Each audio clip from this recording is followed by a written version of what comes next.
The moment your paycheck hits your bank account, you have exactly 15 seconds before your brain starts making terrible financial decisions. I'm not kidding. 15 seconds is all it takes for most Muslims to mentally spend money they haven't even seen yet. Your brain starts calculating how much you can blow on the new iPhone, how many halal restaurant outings you can fit in this week, or whether you can finally afford that Umrah package upgrade that's been sitting in the family group chat. But what if I told you that those same 15 seconds could be the difference between staying broke forever and actually building real wealth as a Muslim? What if there was a simple routine you could follow every single payday that would automatically put you ahead of 90% of Muslims financially while keeping you clean of riba and on track with zakat? My name is Omar and I've spent years helping practicing Muslim families figure out what to do with their money the moment it shows up in their accounts.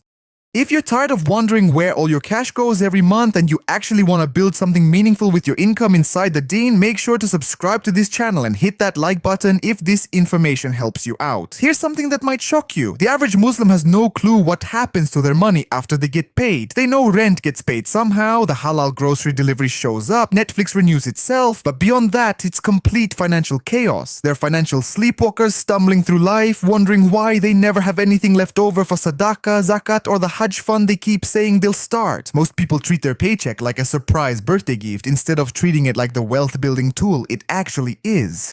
They get excited when it arrives, spend most of it on stuff they don't need, then spend the next 2 weeks checking their balance obsessively and arguing with their spouse about whose turn it is to pay for the cousin's walima gift. But the brothers and sisters who actually build halal wealth do something completely different. They have a system, they have a routine, and that routine starts the moment the paycheck arrives. It's not complicated, it's not sexy, it won't get you 1 million followers, but it works so well that once you start doing it, you'll wonder how you ever managed your money any other way. The secret is understanding that your paycheck isn't just money you earned. It's your future financial freedom, your future Hajj, your future kids' Islamic school tuition, your future zakat obligations, and your future Farid inheritance, all chopped up into monthly installments. Most people approach their finances backwards.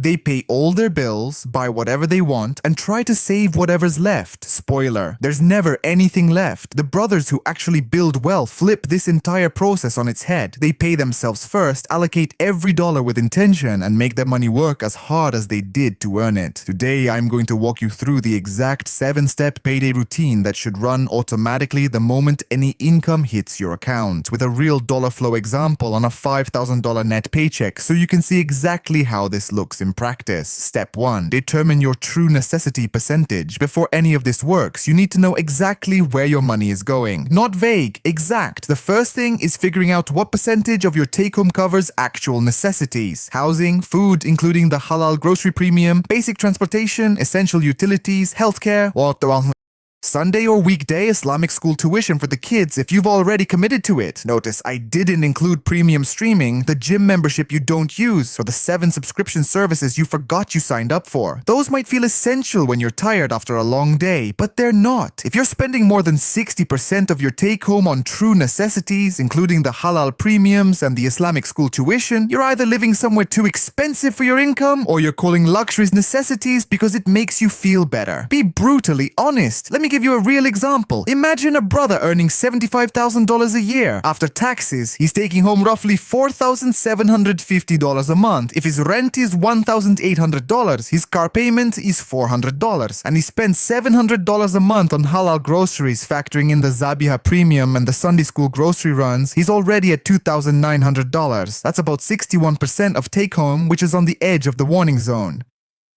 He can probably make this work, but he doesn't have a lot of margin for the iftar invitations, the cousin's walima gifts, and the Hajj fund he's supposedly building. The fix isn't always to slash spending. Sometimes the fix is to honestly acknowledge that the housing or the car payment is too high for the income and start engineering toward a downsize or a relocation rather than burning out trying to absorb it. Step 2. Stay current on every minimum payment. This isn't about paying off all your debt today. It's about protecting your credit score and avoiding late fees that destroy your progress. Your credit score affects your halal mortgage profit rate at Guidance UIF or the post-merger Lariba platform. It affects your apartment rental approval. Some employers even check it. The credit system is unforgiving. If you make 99% of your payments on time, you're considered good. Drop to 97% on time, your score tanks. In school, 97% is an A+.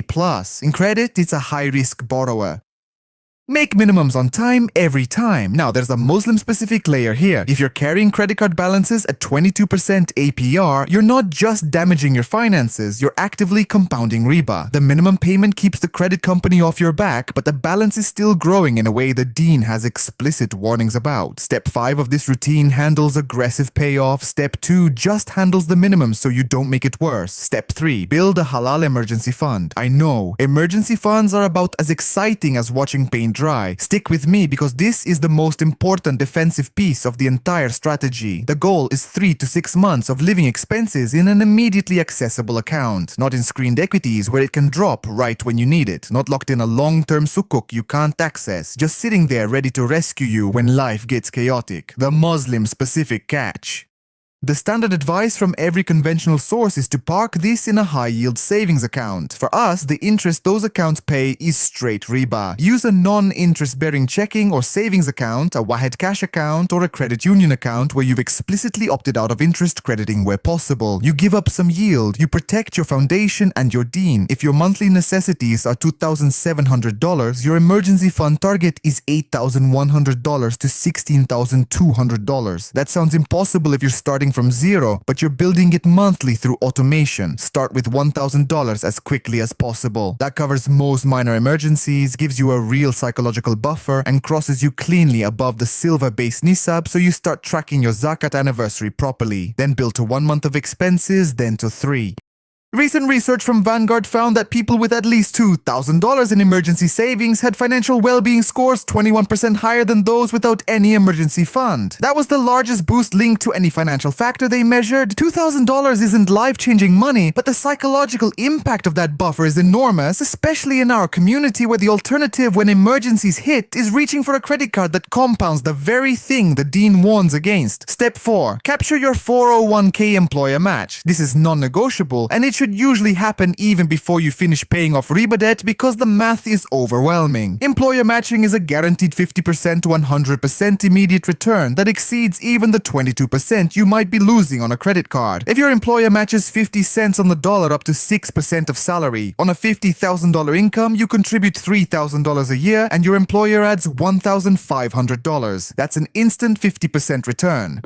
Show me another investment that guarantees that on day one. Beyond the match, you should aim to invest about 10% of your gross income for retirement over time, which on a $75,000 income is $7,500 a year, or roughly $625 a month. If someone starts investing $300 a month at age 25 in screened equities and earns an average return of 8% annually, they'll have around $1 million by age 65. If they wait until 35 to start, they'll only have about $400,000 at retirement. That 10-year delay cost them around $600,000. Time is literally money when it comes to compounding inside the halal frame, and every month you wait is money you're throwing away. Most US Muslims overthink these to the point where they never actually start. They spend months researching the perfect screened ETF, comparing Wahed wrap fees to self-directed brokerage costs, analyzing expense ratios like they're solving world hunger.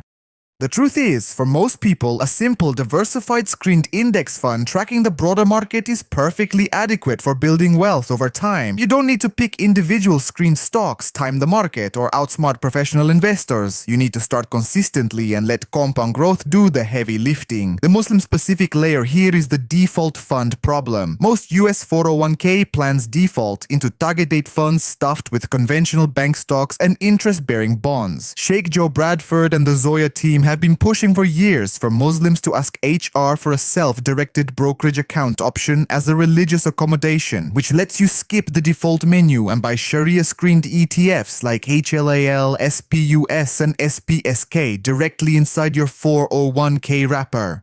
If your employer doesn't offer SDBA yet, screen the menu yourself, pick the most equity-heavy and bond-light option that exists, and contribute only up to the match while you push HR through proper channels. Get the match, then fix the structure. Step 5. Tackle non-mortgage riba debt aggressively. After your match is captured and your emergency fund is at least at the 1 month of expenses mark, redirect every available extra dollar toward eliminating credit card balances and any other riba-bearing debt. Use the avalanche method, which targets the highest lowest profit equivalent rate first and saves you the most money. Some people prefer the snowball method, which clears the smallest balances first for psychological motivation. Personal finance is more psychology than math, so pick the one that keeps you actually doing it. The point is to stop the riba bleeding.